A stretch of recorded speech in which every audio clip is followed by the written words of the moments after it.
नमस्कार दोस्तों आज हम लोग चर्चा करेंगे कि क्या बुद्ध के विषय में जो यह बातें कही जाती हैं कि जितने भी स्थल आज प्राप्त हो रहे हैं वो सब बौद्ध धर्म से जुड़े हुए हैं या तथागत बुद्ध से जुड़े हुए माने जाते हैं। बहुत सारे भारतीय विद्वानों ने, विदेशी विद्वानों ने, स्वामी विवेकानंद जैसे समाज सुधारकों ने भी यह कहा है कि कई बड़े जो आज हिंदू धर्म के स्थल हैं उनमें बौद्ध धर्म के गुण दिखाई देते हैं, या ये कहें कि उनमें अंदर रखी हुई मूर्तियां बुद्ध की ही हैं। ये बातें मैं नहीं कह रहा हूं बल्कि बहुत सारे विचारकों ने कहा है, और इसी संदर्भ में आज मैं साक्ष्यों और प्रमाणों के साथ आपके समक्ष चर्चा करूंगा और उन तथ्यों को रखूंगा जिनके आधार पर विद्वान यह मानते हैं कि अलग अलग क्षेत्रों में बुद्ध ही रखे गए हैं। भले वो थेरवाद, तंत्रयान, मंत्रयान, वज्रयान की शाखा से जुड़े हुए हों, लेकिन हैं वो अवलोकितेश्वर, बुद्ध या बोधिसत्व ही। तो इस प्रकार से हम लोग आज बहुत ही सेंसिटिव मैटर पर चर्चा करने जा रहे हैं। कुछ भी कहने से पहले मैं यह कहना चाहूंगा कि यह एक रिसर्च का विषय रहा है कि क्या भारत के बहुत सारे मंदिरों के अंदर जो मूर्तियां हैं वो बुद्ध मूर्तियां हैं या फिर किसी हिंदू देवी देवता की मूर्तियां हैं। इस क्रम में बहुत काम हुआ है, लेकिन अभी हाल ही में एक विद्वान है डॉक्टर के जमुना दास, उन्होंने एक पुस्तक लिखी है तिरुपति बालाजी एक प्राचीन बौद्ध तीर्थ स्थल। इस पुस्तक का यही नाम है और इसी पुस्तक के हवाले से मैं आपसे चर्चा करूंगा और हम लोग देखेंगे कि विद्वान क्या मानते हैं कि अलग अलग जगहों पर जो हिंदू मंदिर बनाए गए हैं उनके अंदर की मूर्तियां या जो मंदिर है क्या वो बौद्ध धर्म से संबंधित है। तो इस विषय में जानने के लिए आप लोग मेरे साथ बने रहिए अंतिम तक, तभी जाकर के आप समझ पाएंगे। तो ये है वो पुस्तक जिसका नाम है तिरुपति बालाजी एक प्राचीन बौद्ध तीर्थ स्थल, जिसके लेखक डॉक्टर के जमुना दास जी हैं और इसका अनुवाद किए हैं डॉक्टर संजय गजभिये।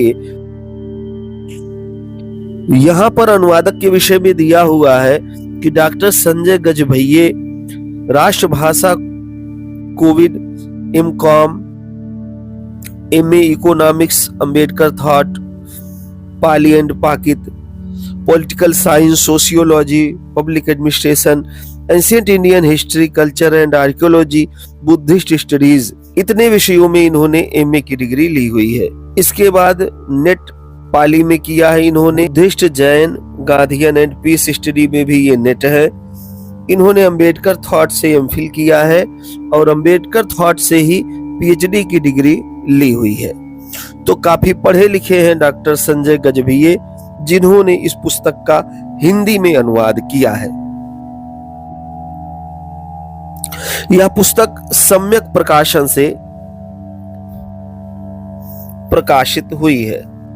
तो हम लोग कुछ महत्वपूर्ण स्थलों की चर्चा करते हैं जहां पर बुद्ध मूर्तियों की चर्चा है और हिंदू धर्म से संबंधित देवताओं और मंदिरों की चर्चा की गई है। सबसे पहले बंगाल देखते हैं। बंगाल के विषय में मजूमदार, आरसी मजूमदार या जिन्हें रमेश चंद्र मजूमदार भी कहा जाता है, जाने माने इतिहासकार और विद्वान हैं, इन्होंने अपनी पुस्तक में बताया है कि आज भी बंगाल के कई स्थानों पर बुद्ध की मूर्तियां शिव या विष्णु के रूप में पूजी जाती हैं। तो स्पष्ट रूप से कह रहे हैं कि बंगाल के क्षेत्रों में आज भी अनेक स्थानों पर बुद्ध मूर्तियों को शिव मूर्तियां या विष्णु मूर्तियों के रूप में पूजा जा रहा है। तो जो लिंग रूप में आप देखते हैं दरअसल वो बोधिसत्व है और वो वोटिव स्तूप है या मनोती स्तूप है, जिसके ऊपर चेहरे बने हुए दिखाई देते हैं जिन्हें शिवलिंग के रूप में जाना जाता है।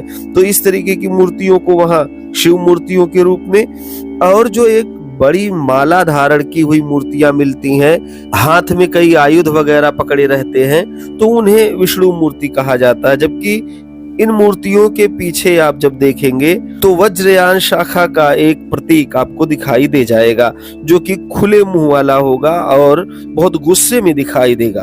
आप इस मूर्ति को देख सकते हैं। दूसरा है पुरी।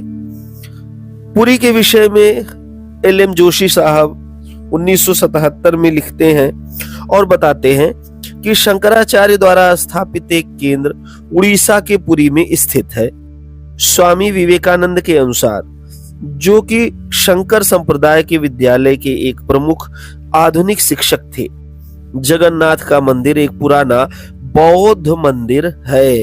ये बात कौन कह रहे हैं? स्वामी विवेकानंद जी कह रहे हैं। और क्या कह रहे हैं कि शंकराचार्य जी द्वारा जो स्थापित उड़ीसा में स्थल है वो दरअसल एक प्राचीन बौद्ध मंदिर है, जिसे जगन्नाथ मंदिर के नाम से जाना जाता है। जोशी साहब आगे कहते हैं कि हमने इसे और अन्य मंदिरों को लिया और इन्हें फिर से हिंदू रूप में ढाल दिया। हमें इस तरह की बहुत सी चीजें करनी पड़ी। तो बताते हैं कि यहाँ पर हिंदू धर्म को स्थापित करने के लिए बौद्ध मंदिरों पर इन्हें कब्जा करना पड़ा, ऐसी बात एमएल जोशी साहब कहते हैं। तो अब बात करते हैं बद्रीनाथ की। दवे, जिन्होंने 1970 में लिखा है कि आदि शंकराचार्य का नाम इस मंदिर से जुड़ा हुआ है। किससे? बद्रीनाथ से। माननीय दवे ने कहा, परंपरा है कि बद्री नारायण का मंदिर आदि शंकराचार्य ने लगभग 9वीं शताब्दी में स्थापित किया था। उन्होंने खोई हुई मूर्ति को नारद कुंड में गहरे गोताखोरी करके प्राप्त किया। उन्होंने यहाँ अपने 4 प्रमुख मठों में से एक उत्तरामन्य ज्योतिर्नाथ मठ स्थापित किया। यह कहा जा रहा है कि बद्रीनाथ में शंकराचार्य जी ने एक मठ की स्थापना की थी। तो यहाँ से जो प्राप्त मूर्ति है उसके विषय में दवे साहब कहते हैं कि इस मूर्ति का वर्णन कुछ इस प्रकार है। क्या है कि मंदिर के अंदर भगवान नारायण पद्मासन में बैठे हैं, उनके दोनों हाथ योग मुद्रा में हैं। यह मूर्ति काले शालिग्राम पत्थर से बनी है और लगभग 3 फीट ऊंची है। तो दवे साहब कहते हैं कि यहाँ जो मूर्ति बनी हुई है वो भगवान नारायण की है, जो कि पद्मासन में बैठे हुए हैं। जोशी जी कहते हैं कि यह मूर्ति बुद्ध की मूर्ति है। तो जिसके विषय में दवे जी बता रहे हैं कि भगवान नारायण पद्मासन में बैठे हुए हैं, योग मुद्रा में है, उस मूर्ति को माननीय एलएम जोशी साहब कहते हैं कि यह मूर्ति बुद्ध मूर्ति है, जो कि प्राप्त कहां से हुई है? बद्रीनाथ से प्राप्त हुई है। इससे पता चलता है कि बद्रीनाथ भी एक पुराना बौद्ध मठ था। और जोशी जी आगे बताते हैं कि उन बौद्ध मंदिरों में से जिन्हें हिंदुओं ने अपनाया, बद्रीनाथ का मंदिर उल्लेखनीय है, जिसमें यहाँ तक कि मूल बुद्ध की मूर्ति अभी भी अपनी जगह पर स्थित है और विष्णु के रूप में पूजी जाती है। तो यहाँ की जो मूर्ति है वो भगवान विष्णु के रूप में पूजी जा रही है, जबकि जोशी साहब का मानना है कि वह मूर्ति तथागत बुद्ध की है। अंत में हम लोग एक स्थल के विषय में और देख लेते हैं, प्राचीन स्थान के विषय में। और स्थानों की चर्चा हम लोग अगले वीडियो में करेंगे। तो यहाँ पर देख लेते हैं मथुरा को। यह एक प्राचीन बौद्ध केंद्र था। मथुरा पर मैंने सेपरेट एक वीडियो डाला हुआ है, जिसमें फाहियान के पॉइंट ऑफ व्यू से मैंने मथुरा को देखने का प्रयास किया है। इसी चैनल पर पड़ा हुआ है, आप लोग देख सकते हैं। मैं उसे कमेंट में पिन भी कर दूंगा। जहां बौद्ध धर्म 9वीं शताब्दी तक फलता फूलता रहा। तो धर्म कहिए या धम्म कहिए, यह बौद्ध धर्म का एक महत्वपूर्ण केंद्र था कि प्राचीन बुद्ध मूर्तियों की शैली इसके नाम से प्रसिद्ध है। आगे की कथा हम लोग देखते हैं। महाकात्यायन जो बुद्ध के प्रसिद्ध शिष्यों में से थे, उन्होंने मथुरा में बौद्ध धर्म का प्रचार किया। तो महाकात्यायन जी ने जाकर के मथुरा में बौद्ध धर्म का प्रचार प्रसार किया था। यह जानकारी हमें इस पुस्तक से प्राप्त हो जाती है और इस नवीन अनुसंधान से भी यही जानकारी प्राप्त हो रही है। जब बुद्ध इस शहर में आए तो उन्होंने यहाँ महिलाओं की अधिकता देखी। इसे मिलिंद पन्नों में सबसे प्रसिद्ध स्थान के रूप में उल्लिखित किया गया है। तो मिलिंद पन्नों में सबसे महत्वपूर्ण स्थान कौन सा बताया गया है? मथुरा बताया गया है। उपगुप्त जो सम्राट अशोक के धर्मगुरु थे, जिनसे उन्होंने बौद्ध धर्म अपनाया, जो मथुरा के ही निवासी थे, वह एक इत्र बनाने वाले परिवार से थे। स्वीकृत दृष्टिकोण यह है कि उपगुप्त मथुरा में जन्मे थे, जहां उन्होंने एक बड़ा बौद्ध मठ स्थापित किया जो 7वीं शताब्दी तक अस्तित्व में था। मथुरा में उपगुप्त के द्वारा या महाकात्यायन के द्वारा, जिसके भी द्वारा किया गया हो, बौद्ध धर्म का प्रचार प्रसार बड़े पैमाने पर हुआ। किन्होंने उपगुप्त ने मथुरा के कई लोगों को बौद्ध धर्म में दीक्षित किया। उपगुप्त के माध्यम से 18,000 भिक्षुओं ने अरहत पद प्राप्त किया। तो अरहत पद बौद्ध धर्म में एक अवस्था मानी गई है, जिसके बाद ही आपको निर्वाण की प्राप्ति हो सकती है। प्रसिद्ध गणिका वासवदत्ता, जिन्हें अंततः बौद्ध धर्म में परिवर्तित किया गया, मथुरा की निवासी थी। तो जो वासवदत्ता थी, जो प्रसिद्ध गणिका थी, उनको बौद्ध धर्म में दीक्षित करने का कार्य उपगुप्त के द्वारा किया गया। फाह्यान ने मथुरा को मोर नगर कहा। उनके समय में बौद्ध धर्म यहाँ फल फूल रहा था। तो वेनसोंग के समय में मथुरा की स्थिति हम जान रहे हैं, फिर भी यह जान लें कि जब फाह्यान वहां गए थे तब भी बौद्ध धर्म के अवशेष वहां पर विद्यमान थे।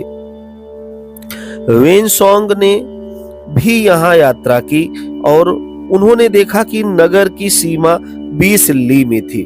जब वेनसोंग युआनचांग या चुआनचांग वहां गए तो उन्होंने देखा कि यह नगर तो लगभग 20 ली में फैला हुआ है, मतलब बौद्ध धर्म का एक बहुत बड़ा केंद्र। उनके समय में यहाँ 5 देवालय, अशोक द्वारा बनवाए गए 3 स्तूप, 20 बौद्ध मठ और 2000 बौद्ध भिक्षु थे। दवे इस बात की चर्चा करते हैं कि महाकात्यायन मथुरा में थे, उपगुप्त मथुरा में थे, उनका जन्म वहां हुआ। उन्होंने वासवदत्ता नाम की एक गणिका को बौद्ध धर्म में दीक्षित करवाया। फाह्यान ने इसे मोर नगर कहा। फाह्यान ने बौद्ध धर्म को फलता फूलता देखा। वेनसोंग ने इसकी सीमा 20 ली बताई और अशोक के द्वारा यहाँ पर स्तूप और बौद्ध विहारों का निर्माण करवाया गया। ये सारी बातें दवे साहब बताते हैं। तो आप समझ सकते हैं कि किस तरीके से बौद्ध धर्म के स्थलों को धीरे धीरे करके ब्राह्मण धर्म या हिंदू धर्म में परिवर्तित किया गया है। ये मैं नहीं कह रहा हूँ, साक्ष्य कह रहे हैं और भारतीय विद्वान कह रहे हैं। आज के विश्लेषण से यही पता चला कि भारतीय विद्वानों ने पहले लेखनी में यह बताया था कि जितने भी हिंदू मंदिर हैं, हिंदू मठों का निर्माण किया गया है, वो सब कभी बौद्ध धर्म के हुआ करते थे, बौद्ध धर्म से संबंधित थे। भले वो तंत्रयान, वज्रयान, मंत्रयान, थेरवाद, सौतांत्रिक, वैभाषिक किसी भी शाखा से जुड़े रहे हो। धीरे धीरे करके समय के साथ इसको बौद्ध धर्म से निकाल करके हिंदू धर्म में स्थानांतरित कर लिया गया, जिसे सांस्कृताइजेशन के रूप में हम लोग जानते हैं और इतिहास में पढ़ाया भी जाता है सांस्कृताइजेशन। तो इस तरीके से यदि आप देखेंगे तो यह समझ में आएगा कि बौद्ध धर्म की चीजें भारत के कोने कोने में फैली हुई थी। जमीन के नीचे सब दब गई। अंग्रेज आए, अंग्रेजों ने अपनी तरफ से प्रयास किया कि भारत की सबसे पुरानी सभ्यता और संस्कृति ढूंढ कर लाई जाए, क्योंकि उन्हें यहाँ लंबे समय तक शासन करना था। इस उद्देश्य से प्रारंभ किए गए कार्य ने बौद्ध धर्म को जमीन के नीचे से निकाल करके ऊपर कर दिया। और तब जाकर के पता चला कि कोई बुद्ध थे, कोई शाक्य मुनि थे, कोई शाक्य सिंह थे, कोई तथागत थे, कोई गौतम थे, कोई सिद्धार्थ थे, कोई सुगत थे, कोई सुखिति थे। तब जाकर के हमें पता चला अगर 1898 में WC पेपे ने पिपरावा का उत्खनन नहीं करवाया होता, जो कि कपिल वस्तु और वर्तमान में उत्तर प्रदेश के सिद्धार्थ नगर जिले में है, और वहां से 3 घड़े न मिले होते और एक घड़े पर पाली में लिखा हुआ न मिला होता, सुकिति भतिनंग सभग निकनंग सपुत दलनंग इयंग सलिल निधने बुधस भगवतो सकियानंग। अगर यह लिखा हुआ नहीं मिला होता तो हम कभी भी तथागत बुद्ध के विषय में नहीं जान पाते और कभी भी यह नहीं पता चल पाता कि जो ये मूर्तियां प्राप्त हो रही हैं बड़े पैमाने पर, ये हैं किसकी। ये तो कालांतर में अंग्रेजों के द्वारा शोध करने के बाद बताया गया कि जितनी भी मूर्तियां हैं वो बुद्ध की हैं, बोधिसत्वों की हैं, बौद्ध देवियों की हैं, और इस तरीके से यह पता चला कि कोई बौद्ध धर्म यहाँ पर किसी समय चल रहा था। और चीनी डेटा रिकॉर्ड से हमें पता चल ही गया, और अस्थियों के जो तथागत की अस्थियां मिली हुई थी पिपरावा से, उसकी डेटिंग से भी पता चल गया। इसके अलावा जब गोतिहवा देखते हैं तो वहां पर पूर्व बुद्धों की भी चर्चा मिलती है। आप देखेंगे कि बुद्ध से पहले भी बुद्धों की चर्चा हुई है, और ऐसे बहुत सारे वीडियो इस चैनल पर पड़े हुए हैं, आप देख सकते हैं। तो एक पूरी कड़ी है जो एक दूसरे से जुड़ती हुई नजर आती है, और अंततोगत्वा यही पता चलता है कि पूरा भारत किसी समय बौद्धमय था। भारत ही नहीं बल्कि एशिया का बहुत सारा क्षेत्र बौद्धमय रहा होगा। शायद इसीलिए एडविन अर्नोल्ड ने बुद्ध को लाइट ऑफ एशिया कहा था। आप इस विषय में क्या सोचते हैं, मुझे कमेंट करके अवश्य बताएं। हम लोग इसके आगे की चर्चा अगले वीडियो में करेंगे। तब तक के लिए धन्यवाद। मिलते हैं किसी अन्य वीडियो में।